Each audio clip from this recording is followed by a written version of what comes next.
دیویوں اور سجنوں، خواتین و حضرات،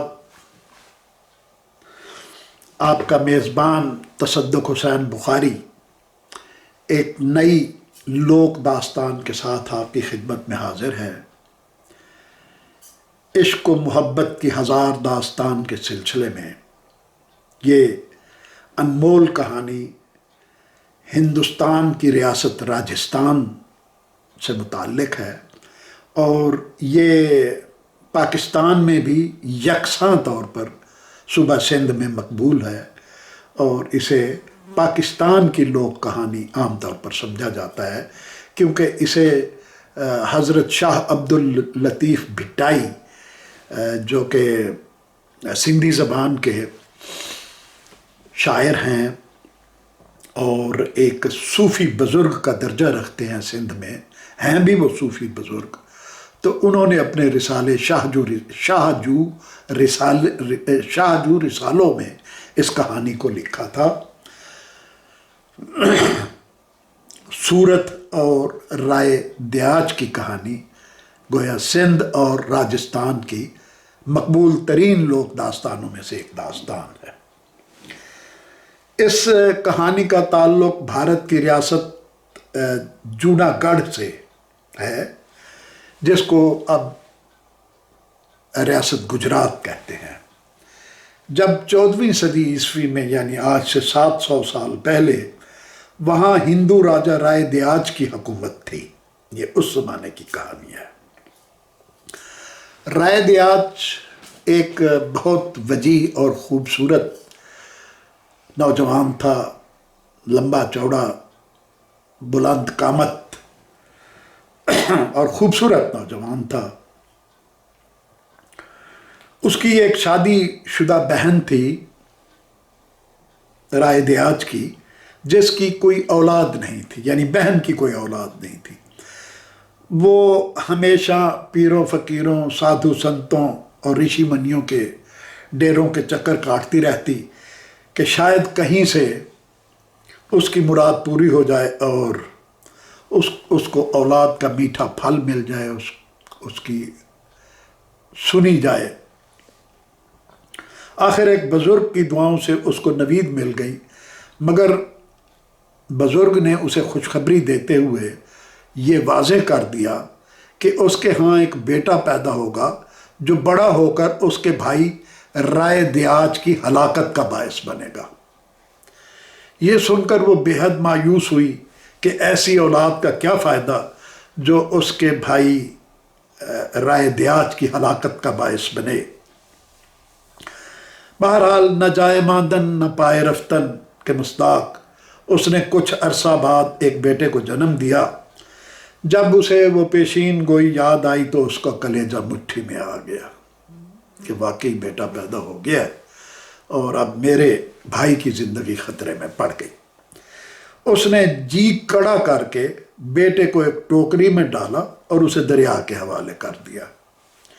ٹوکری بہت دور بہتے بہتے بہت دور چلی گئی، اور راجہ انی رائے کی راجدھانی میں جا پہنچی، جہاں ایک گڈریے دامی کی اس پر نظر جا پڑی، اس ٹوکری پر، جو دریا کے کنارے پر رہتا تھا۔ دامی اور اس کی بیوی ایک صبح سویرے پانی بھرنے دریا پر گئے تو انہیں بہتی ہوئی ٹوکری نظر آئی، جس میں ایک پیارا سا ننھا منا بچہ منہ میں انگوٹھا ڈالے اپنا انگوٹھا چوس رہا تھا۔ دامی کی کوئی اولاد نہیں تھی، چنانچہ وہ بہت خوش ہوئے اور بچے کو اٹھا کے اپنے گھر لے آئے اور اس کا نام بیجل یعنی پانی کا تحفہ رکھ دیا، اور اسے اپنا بیٹا بنا کر پالنے لگ گئے بیجل کو۔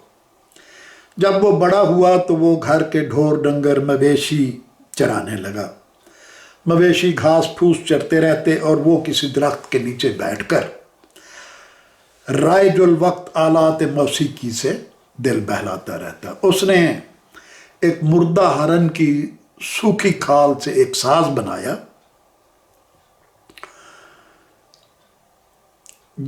3 تاروں والا ایک ساز بنایا، جس کو اس نے اپنی طرف سے سہتارے کا نام دے دیا، سہتارا۔ رفتہ رفتہ اسے ساز کو بجانے میں اتنی مہارت ہو گئی کہ جنگل کے پرندے اس کے پاس آ بیٹھتے اور اس کی موسیقی سے مسحور ہو کر جھومتے رہتے، اچھلتے کودتے۔ شہر کے لوگوں نے، دیہات کے لوگوں نے، ارد گرد کے لوگوں نے جب یہ تماشا دیکھا کہ جب وہ ساز بجاتا ہے تو پرندے آ کے اس کے سامنے اکٹھے ہو کر سر دھنتے ہیں، تو اس کی شہرت دور دور تک پھیل گئی بیجل کی۔ لوگ اسے اپنے تقریبات اور تہواروں پر بلانے لگے۔ کچھ عرصے بعد ماں باپ نے بیجل کی شادی کر دی۔ جن دنوں رائے دیہات کی راجدھانی میں بیجل پیدا ہوا، انہی دنوں انی رائے کے یہاں ایک بیٹی پیدا ہوئی۔ اسے بیٹیوں سے سخت نفرت تھی۔ اس نے اپنی معصوم بیٹی کو ایک صندوقچے میں ڈالا اور اسے سمندر کے حوالے کر دیا۔ اب کرنا خدا کا یہ ہوا کہ جس طرح بیجل کی ٹوکری دریا میں بہتی بہتی انی رائے کی راجدھانی پہنچ گئی اور ایک گڈریے کے ہتھے چڑھ گئی، اسی طرح ننھی گڑیا کا صندوقچہ سمندر کی لہروں پر تیرتا تیرتا رائے دیہات کی راجدھانی پہنچ گیا اور رتنو نامی ایک کوزہ گر یعنی کمہار کے ہاتھ لگ گیا۔ اس نے اور اس کی بیوی نے بچی کا نام سورت رکھ دیا اور بڑی محبت سے اسے سورت کو پالنے لگے، کیونکہ اپنے ان کی کوئی اولاد نہیں تھی۔ سورت جب جوان ہوئی تو اس کے قیامت خیز حسن کے چرچے دور دور تک پھیل گئے۔ اس کے بے مثال حسن و جمال کی خبر جب دوسرے ملک میں راجہ انی رائے تک پہنچی تو اس نے رتنو کوزہ گر کو شادی کا پیغام بھجوا دیا، جسے فوراً قبول کر لیا گیا۔ رتنو نے شادی کی تیاریاں مکمل کیں، جوتشیوں سے سعد وقت کا حال احوال معلوم کیا، فال نکلوائی اور مقررہ دن دھوم دھام سے سورت کی بارات لے کر انی رائے کے ملک کی طرف روانہ ہوا۔ جب رائے دیہات کے جاسوسوں نے اس تک یہ خبر پہنچائی کہ اس کے ملک جوناگڑھ سے رتنو اپنی حسین و جمیل بیٹی کو لے کر دشمن پڑوسی ملک کے راجہ انی رائے سے بیانے جا رہا ہے، تو اس کے غم و غصے کی کوئی انتہا نہ رہی۔ اس نے اسے اپنی اور اپنے ملک کی زبردست توہین پر محمول کیا اور فی الفور رتنو سے سورت کا رشتہ اپنے لیے مانگ لیا اور پھر زبردستی اس سے شادی بھی کر لی۔ دوسری طرف جب انی رائے کو اس واقعے کا علم ہوا تو وہ سخت طیش میں آ گیا اور اپنی بے عزتی کا بدلہ لینے کے لیے وہ فوج لے کر جوناگڑھ پر چڑھ دوڑا، مگر رائے دیہات اس کے لیے پہلے سے تیار تھا۔ اس نے جنگ لڑنے کی تیاری کر رکھی تھی۔ اس کی فوجوں نے انی رائے کی فوج کو بری طرح شکست دے کر بھگا دیا۔ اس شکست نے جلتی پر تیل کا کام کیا اور انی رائے نے ہر قیمت پر رائے دیہات سے بدلہ لینے کی ٹھان لی۔ اس نے ایک بڑا تھال ہیرے جواہرات اور قیمتی موتیوں سے اور اشرفیوں سے بھرا اور اپنے ملک میں اعلان کرا دیا کہ جو کوئی رائے دیہات کا سر کاٹ کر اس کے پاس لائے گا وہ یہ تھال اس کو عطا کر دے گا۔ مگر کسی کو ہمت نہ ہوئی کہ وہ اس چیلنج کو قبول کرتے۔ بھلا جس نے انی رائے جیسے بہادر سپہ سالار کی فوج کو شکست دے دی تھی، اس کا سر کاٹ کے لانا خالہ جی کے گھر کا کھیل نہیں تھا۔ ہر کوئی یہ سمجھتا تھا کہ یہ مذاق نہیں ہے، جا کر رائے دیہات سے لڑنا اور اس کا سر کاٹ کے لانا یہ کوئی خالہ جی کا گھر کا کھیل نہیں ہے۔ لیکن سازندے بیجل کی بیوی نے اتنی ساری دولت کے لالچ میں آ کر اس چیلنج کو قبول کر لیا اور وعدہ کر لیا کہ وہ جلد ہی